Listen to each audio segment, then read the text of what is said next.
Samantala, ibang paksa naman sa balita dahil lang sa gitgitan sa trapiko na maril sabay takas ang isang driver sa Quezon City. Sugatan ang nakagitgitang tricycle driver. Isang estudyante ring papasok sa eskwelahan ang tinamaan ng ligaw na bala. May kasamang isang lalaki ang suspect pero hanggang ngayon wala pang balita sa kinaroroonan ng dalawa. Nakatutok si Dante Perello. Pasado alas 7 ng umaga sa kantong ito ng Camias Road at KH Street sa may Barangay Pinyahan, Quezon City. Huminto sa stoplight ang tricycle na ito na dala ng 30 anyos na si Marlon Cabunyag. Sa likod niya ang puting Mitsubishi L300 van. Minamaneho ng isang lalaki na nakabarong na may kasamang isa pang lalaki.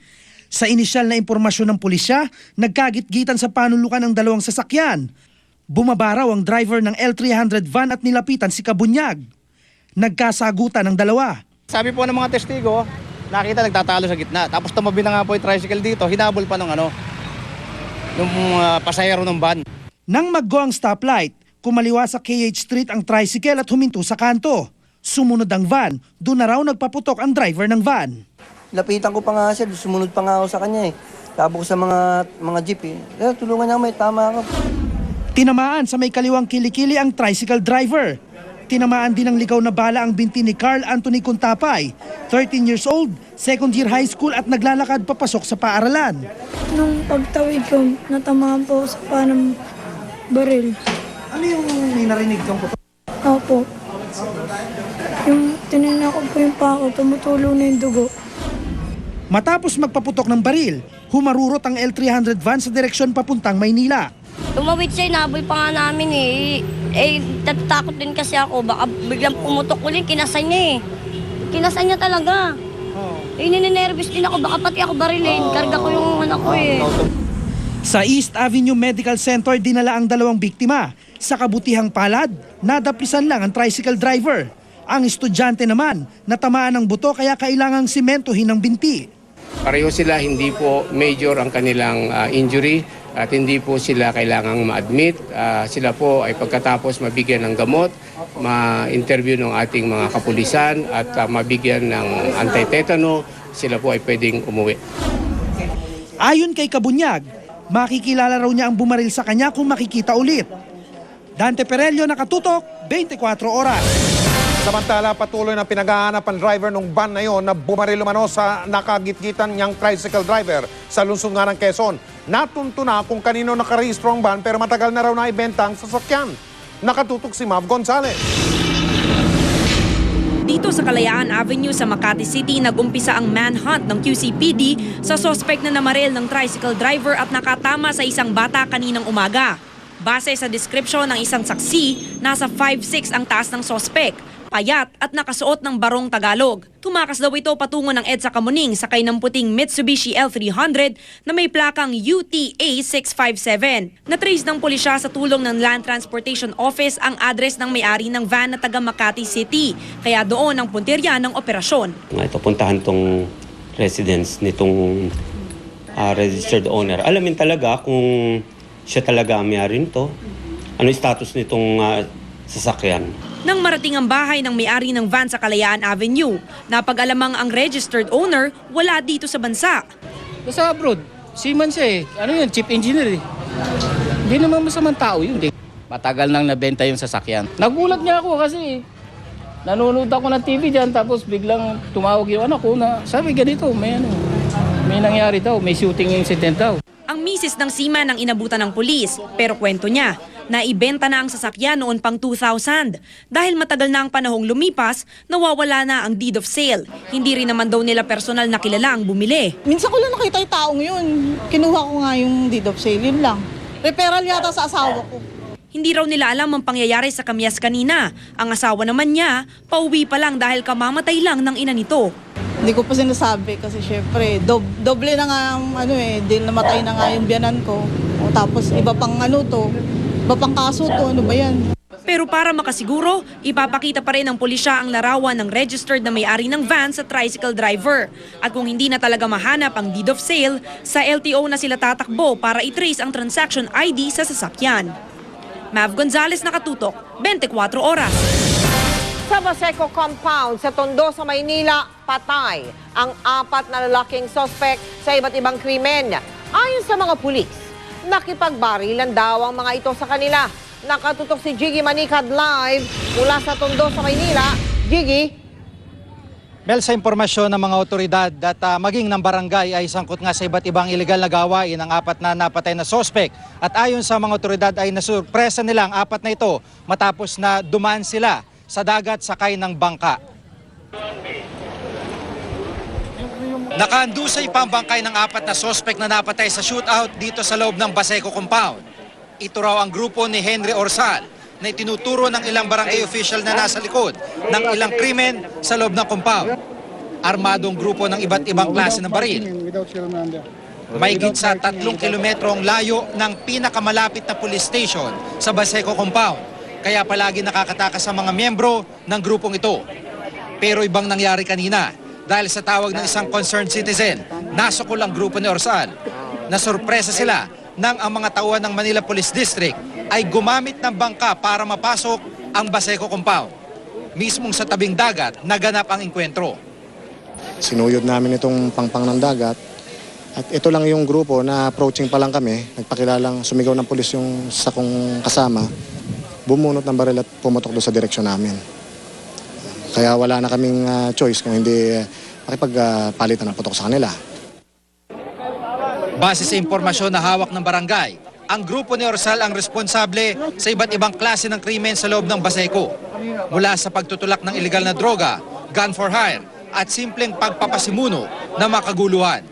Ang sistema nila rito unang-una na siyempre drugs. Pangalawa, hold up, snatch, gun for hire.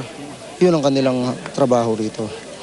Actually, yung isa rito, isa sa mga itinuturo, base rin sa description ng huling pinatay rito nung nakaraang araw, yung isa rito, yun ang bumera ron. Yun ang... Tikom ang mga bibig ng mga residente bagamat kapitbahay lang nila mga sospek.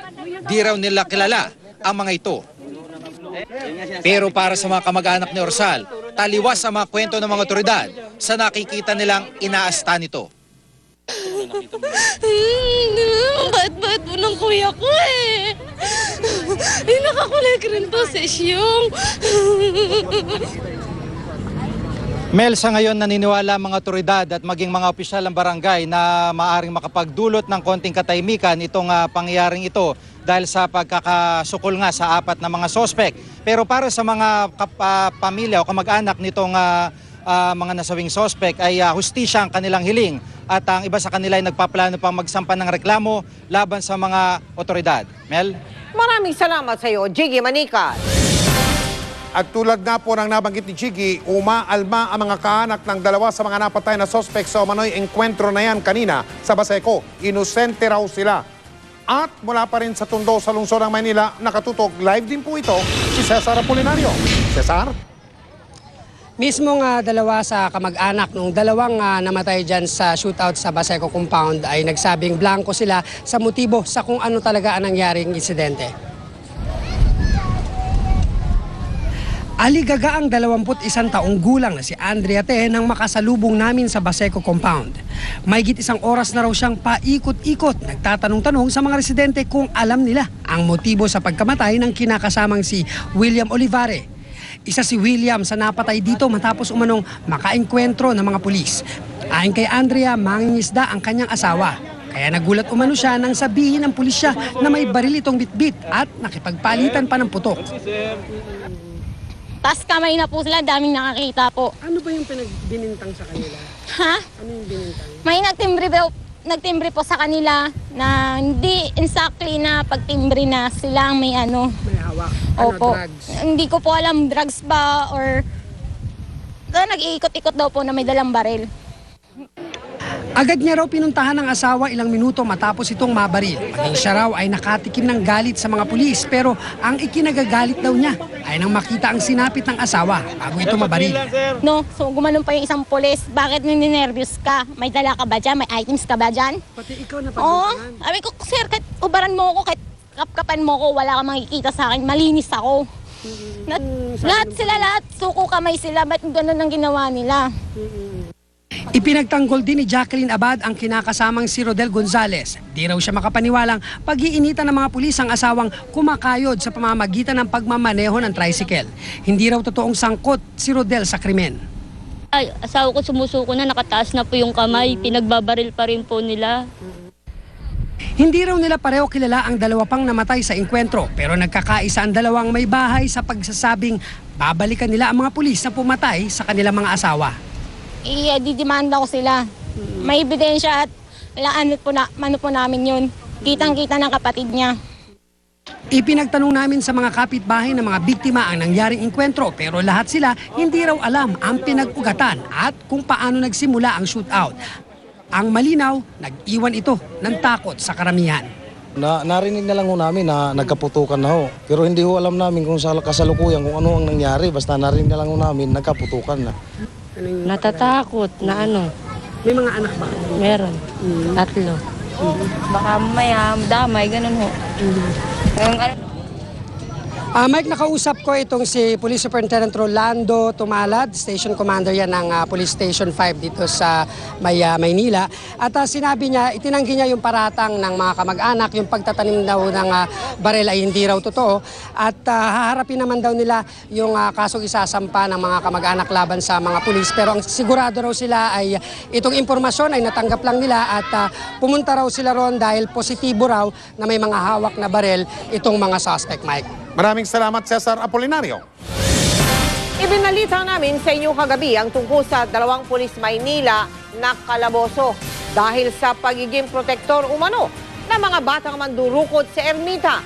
Kanina, sinuyod ng mga taga-DSWD ang lugar na tinatambayan ng mga bata kasama ang minor de edad na nagsuplong sa mga pulis.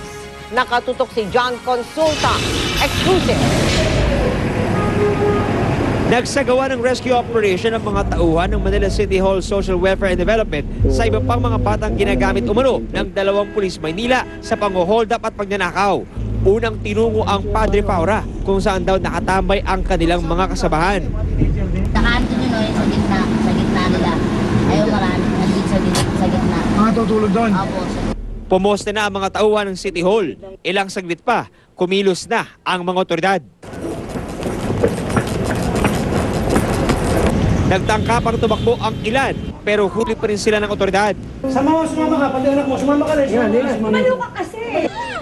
Arestado naman ang umunoy supplier ng solvent ng grupo. 400, 300 po. Kada araw? Opo. Paano nyo hinahati yung pagbebenta ng solvent? Takal-takal? Kasi nag-ano lang sila, nagtatakal lang po sila. Paano nga sir? Baso-baso? Paano? Bote-bote? Yung bote-bote po. Kwento ng gulang na pinakabatang miyembro ng grupo na si Botchok.